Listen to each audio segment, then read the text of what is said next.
welcome to the Sonic Satiation segment, brought to you by Yap Central. I'm Aya and I'll be your host. And for today's episode, I'm so excited, like more than excited. Like excitement isn't even the word.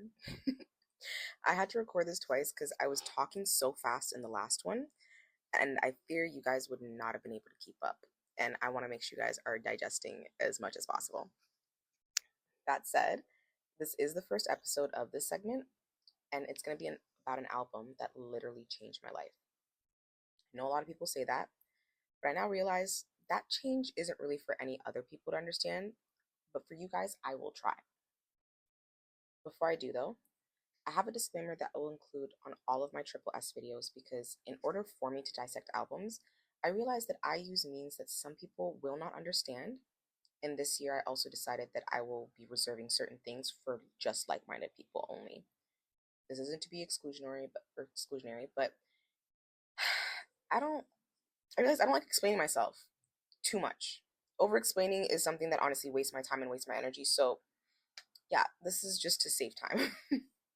So, disclaimer, my hyperfixations include numbers, natural elements, color theory, and the moon. Planets in general, but the moon is my favorite. That said, I really like astrology because it includes most of those hyperfixations and it in no way paints a really, really pretty picture for me. However, I don't see it as a belief system, but rather as a tool. Similar to how you guys use AI to figure out your life, I use astrology to figure out mine, and honestly, it's never steered me wrong. So all I ask is that if you do engage with the astrological side of my dissections, come with an open perspective, because to be honest, if you can wholeheartedly depend on a man-made machine to decide your life, one that is susceptible to error, mind you, then I don't see why you can't consider the natural placements of the stars and the planets on the day you were born as another blueprint of sorts, especially the moon. We all agree that the moon controls the tides, right? We also all agree that as humans, we are 75% water. The moon has basically 30-day cycles. What makes you think that throughout those cycles, your body or your emotions are not impacted by the transit of that moon? That's why I say you got to have an open mind if you want to also understand your own mind. But with this disclaimer, if you do decide to dive into astrology or you want to understand your birth chart, I need you to understand that you need to do this on your ones. Never in your life tell anyone what time you were born. Leave that between you, your mother, and the Lord himself if you believe in one. The second thing, use your chart to learn where you might be lacking, because sometimes you might be on the right track, but it may also take you longer to get to your destination if you're not sure which direction you're even going. Use your chart as a map that shows you the shortcuts to your goals, not as like your actual guide. I hope that makes sense. So if you're not comfortable with astrology, I want you to know that the public episodes I post will only be discussing the album, my reflections on it, as well as my interpretation of the lyrics as a whole. There will be no astrological details included with the exception of like maybe their literal birth date and age, but that's it, nothing more. And for my astro baddies, I will be making a separate video that you guys can watch after, and I'll find a way to make it more exclusive for you guys, but it'll mostly just be for subscribers only just to start. But now that we've got that out of the way, the album that I will be talking about and the album that changed my life just in time. When I tell you this, I listened to this right before the new year and yeah, came right in time. But it's The Boy Who Played the Harp by Dave. So, as mentioned, very minimal details, but Dave was born June 5th, 1998, and just last year he turned 27. So this is why I'm just going to say this. If you're turning 27 soon, or even if you know you're kind of approaching that age, just say you're 25, girl or boy, listen to that album. I promise you, it's really going to open your eyes to a lot of like maybe what's going on in your life and whether or not you're doing it for the right reasons, basically. So, because, as I mentioned, the ways in which I dissect music involves astrology. For this episode, I really want to apologize. I'm only doing the first 7 tracks. And that's because those last 3, I can't talk about it. I can't talk about them without also discussing astrology. But I still recommend that you guys listen to them because they have very important messages. I would probably say, like, if you're a guy, the song, where is it? Okay. So if you're a guy, the song Fairchild, I would probably tell you you need to listen to that. Ladies, if you do listen to that, be ready for triggers and make sure you have you're like make sure you're in a safe place when you listen to a song. Because I can only listen to a song in my room with a blanket around me. For my YNs, listen to Marvelous. And honestly, for everyone, just listen to The Boy Who Played the Harp. But yeah. So that's all I'll say on those last 3, but let's get into those first 7. So the first song is called History. Some of these I'm not going to say a whole lot. Actually, the first 3, I'm really not going to say a whole lot because I feel like it does a disservice to artists when they're very clearly, like, the message is right there. Because I don't know, it says a lot about our society if someone is telling you very clearly what they mean and you don't understand it. If they're using metaphors, that's one thing. But I'll be honest, History, it felt very straightforward. So I really am not going to go into detail. And for all of these tracks, I'm not going to go into like a lyrical breakdown. Let's just listen to the songs. I can't stress this enough. I'm only going to be talking about the themes and like my interpretations of the songs because I feel like music should be like a personal experience. If you want to understand a song better and you don't understand what a word means or you don't understand a reference, look it up. Don't use AI, but look it up. Go deeper into your research because that is how you feed your mind, but also that's how media literacy and just literacy in general is developed. So I'm not going to tell you the meanings of every word. I'm going to tell you how I interpret it, and then I want you to listen to the songs and I want you to do whatever research you need to better understand it because that's also how you better understand yourself. Yeah, exactly. So, history. It has religious significance, and from this I could pretty much theorize that he follows Christianity. Not sure which specific like sect. I know there's like Catholicism and all these other things, but Christianity is the one that's being referenced here. And he also talks about how his mom told him the meaning of his name, and obviously taken from biblical scripture. So for him, the importance of the name as well as what it represents is the history that we know of it. So this song really goes into the importance of meaning to him, but more importantly, the importance of the words that he uses to communicate. Because again, he's a rapper.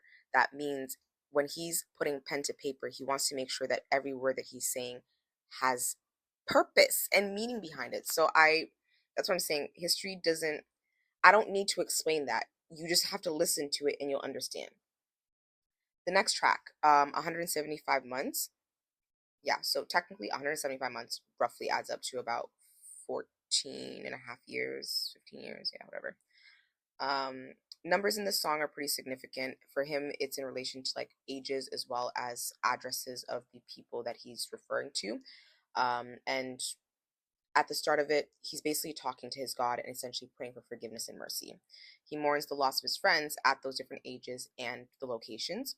And he essentially discusses his weaknesses when it comes to his faith and how he battles with morality, referencing, praying for Congo, but rocking the diamonds that come from there. So, reflective, kind of the start of his reflection, basically. Then we get into weapons, and yeah, when you listen to songs referencing the scripture, that talks about weapons formed against you shall not prosper. And in that, he also talks about his vices that he had to overcome, i.e., the weapons that went against him. And those things included things like lust, pride, greed, rage, and I added violence, but more so in his temptation to like be a part of the streets. And that's not to say that the streets equate to violence, but what happens in the street can ensue violence, unfortunately. So, despite all of these, I want to say shortcomings, but the battles he had to face, all he really wants for him and his family, and even just himself, is to prosper. And he wants his loved ones to prosper alongside with him. And even referencing how he just wants to take care of his nieces, you know? And then we get into my favorite song. And this is where I was like, Dave, are you in my head? Because twin. And he's only like a year older than me. So it was one of those where I was like, oh my God, I'm so glad I listened to this now, because the reflection he had, I had that within a month. And I was like, T. So this is all I need to do for the year. Oh my God. And the thing is, there's so many things I'm going to be doing before my 27th birthday that I'm like, oh my God, I've been waiting 5 years for this. I'm so glad he dropped this when he did, bro. But yeah. Anyways, so the next song is chapter 16. So at the end of it, he basically says that he named it after a chapter verse somewhere in the Bible. I'm really sorry. I'm not Christian. It's been a very long time since I've opened up that Bible, so forgive me for not knowing, but I do practice a completely different religion. So anyways, but I just know that that's what he was referring to, and he says it at the end of the song. But it is my favorite song, because to me the themes revolved around like a little bit of survivor's guilt, just the dissatisfaction that he had even after making it. Had like a very reminiscent tone and just an aura of like past life reflections, where he's like going back over the years when he was a kid to him now, and also just where he wants to be in the future, but because of his beautiful. Anyway, so he, as mentioned, talks about how he's made it, but he just doesn't feel satisfied. He talks about what he had to go through to get there, but also he's talking like he's speaking to a lost love at the start of the song. And obviously he doesn't mention who the person he's talking about, and I've been seeing all these rumors and speculations, and if it's Thames, my boy, you picked the right one, that's all I'm saying. But if it's not, like, the point is, he speaks of lost love as a concept, and eventually we see that he's having this conversation with his friend over dinner, and his friend is also within the same rap game, but he's also at a different stage. Like, he's lived in the limelight, he's experienced what Dave is now experiencing now, and it's almost like they're meeting at a crossroad where, regardless of what age you are, you will see your reflection in the previous generation, and vice versa. As we grow up, we will then start seeing our reflection in our parents and seeing just kind of the struggles that they were going through probably at our age. I think that's where I find so much value in talking to people who are older than me, because the wisdom and the teaching that they can give me will always be valuable to me no matter what point of my life I'm in. So yeah, I loved that aspect of it. But as he's having this discussion with his friend over dinner, his friend more or less exposes his behavior, not his character, but how his actions don't always reflect his heart all the time. And because they're also in the same field, he's sharing his journey and what he's learned. And he just essentially tells him after he's made it, the money and the game is just, it's not going to give you all that you want. They also kind of discuss what they're doing it for, and for his friend, it's more to do with like a legacy. He said he was already married to the game, but like he's not a husband no more. As in, the game gave him what it needed to, but it didn't give him something as long lasting as he was hoping. But granted, I'm not too sure if that was him alluding to maybe not starting a family, but we get a very vague side of his story. I think mostly because this is about Dave. And for Dave, what he's doing it for has always been his family. But in this song, he now realizes that he's done it all for his family. He's satisfied with what he's done for his family, and he knows he can still like maintain this level of care. But he realizes that a family of his own is one thing that he never really conceptualized for himself and is not sure he can even get, or based on his past and all the things he's done, if he'll be able to get it. And I just thought that was just beautiful. And then I was also just like, damn, Dave, are you in my head? Like, I get it. He's just a few days older than me, and like a year and a few days older than me. But it just hit so close to home. I was like, oh my God. Oh my God. Whew. And then we get to Rain Dance. Oh my God. I'm not even going to go into this one because I fear it speaks for itself. Holy. If you know, you know. But that song, mwah, chef's kiss. And that's why I said, if you got Thames, you won. You won. And I'm not even going to say I'm jealous of you. But this is the closest I've ever felt to being jealous of somebody. So Dave, just know, in my next life, I'm coming for you. Because how you won't... My wife? Anyways. Yeah, this is kind of where we get into... It gets dark. Okay, my fault. So the next song is called Selfish. Oh, it gets dark because this is where I was like, damn, that 27th is gonna be scary. Oh my gosh. So this is where he's outlining all his fears around forming deeper relationships with women. And overall, it seems like he's more worried about rejection than anything, which I feel like we can all relate to. However, he attributes his rejection as stemming from his selfish tendencies. But as we can see from the previous tracks, he's generous with everything but his heart. In addition, though, he details the life he's created for himself, and granted, he's satisfied with the creation, but it's clear he wants to share this with somebody. But he also wants that somebody to be the right person. Someone who understands the sacrifices it took to get to where he's at, but more importantly, someone who understands that despite having to do it, he has some regrets of what he had to do to get it. Literally referencing buying gifts for his ex, watching her stories, and even going as far as cheating. But when he gets to the point of like discussing cheating as one of his vices, this is where we get to like really like the real issue, which is that these habits are what he saw in his family, and specifically he fears becoming his dad, as he tells the therapist. And so he's selfish with his heart by deciding that being perpetually single will help him from technically hurting other people, but most importantly himself. Because it's not like he wants to cheat because he wants to cheat, but it's just that clearly he doesn't have enough security in himself to be able to stay where he's chosen to be, if that makes sense. So he's clearly a very caring person, as we've seen, but he's almost entirely too intellectual about his own feelings to the point that he'll even talk himself out of what he actually wants, which is to be loyal. When I did that, I was like, oh my god, you did not have to eat this bad, bro. What? Anyways, so he then also reflects from like on outside perceptions, because at the end of the day, like when you're growing up, you're told, oh, when you're older, you're gonna want to build a family, have kids, da, da, da. And honestly, I believe that those are societal expectations, because tied to them is also this idea of like a timeline, as in you need to have it done by a certain time, when really you can have that done at any time. I actually had to deep that myself, where I was like, my timeline is my own timeline. I'm not gonna let anybody dictate that. Oh my god, emphasis, I'm not let anybody dictate that. I refuse.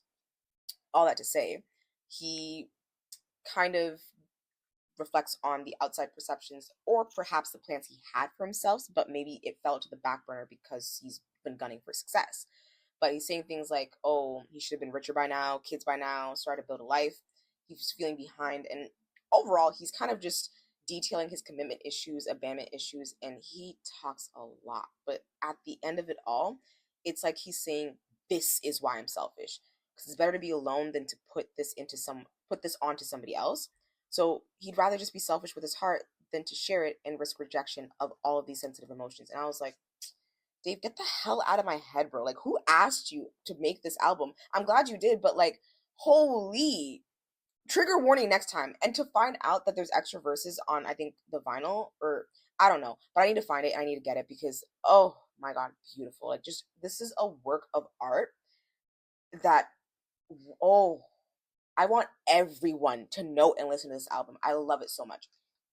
And then, so, I'm so sorry. This is where we kind of tied off for my public team, or my public side. So if you are open-minded when I do post that that other video, I honestly invite you to like consider it, because the goals and even just the things that I'm doing right now, this video, I never imagined that I would be so comfortable just recording and talking about my passions, or talking about the things that I've learned and the things that like I just love to talk about. That's why I call this Yap Central, because I intend to talk about everything that inspires me, because I hope that my inspiration gives you inspiration. But yeah, so then we get to 27th birthday, the last track. And it's literally everything coming together, the ultimate reflection. And this one, I honestly won't even need to explain, but I invite you to listen to it, even if that's the first song you listen to on that album. I promise it won't change the experience that you'll have. And matter of fact, it will paint the picture even better for you once you start. But if you're somebody who needs to listen to it from start to finish, I promise when you get to that track, you're going to feel like this weight either lifted or placed onto your shoulders, because you're either going to realize that you've been putting too much pressure on yourself and you need to slow down, or at least like take some time, or you're going to realize you've been loafing, my guy. You need to get on your P's and Q's. You know what I'm trying to say? So yeah, as mentioned, for those last three, those will be on a private video for subscribers only and for my astrology baddies. But it essentially, so the reason why I still recommended for you guys to listen to those last three, for my fellas to listen to those specific songs and everybody to listen to the last one, is because the lessons that Dave is learning and also trying to teach us with this album, and the why he had to learn it from now, or at the very least why he should start trying to make those changes from now, is entirely rooted in his astrology chart. And it's also entirely rooted in the fact that he turned 27 just last year. 27 is a very significant age. I know a lot of people say that 25 is because that's when your prefrontal cortex is like, baked, or not baked. It's like, activated, but no, it needs to bake. 25 is when all the ingredients just hit the pan. You still got to put that in the oven and let that shit bake. So 27 is when it's fully baked and it's ready to come out the oven, and you need to be 10 toes down on every promise that you made yourself. Forget what you made other people, the promises you made yourself, because chances are, and I hope so, but chances are you've already met and given the people around you what you might have promised them. Or at the very least, you've managed to give yourself everything that you promised yourself. But because the world is all about balance, at the end of the day, duality is the one thing that's going to give you peace of mind. You gotta find a gray area. So if you spent most of your life giving, you need to start giving a little bit to yourself. If you spent most of your life giving to yourself, you need to start practicing generosity, as a very simple example. But yeah, I'm just gonna leave it at that, and I'll see my astrology baddies on the other side. Bye. Oh, she's sweet but a psycho, a little bit psycho. At night she's screaming, I'm on my mind. Oh, she's happy.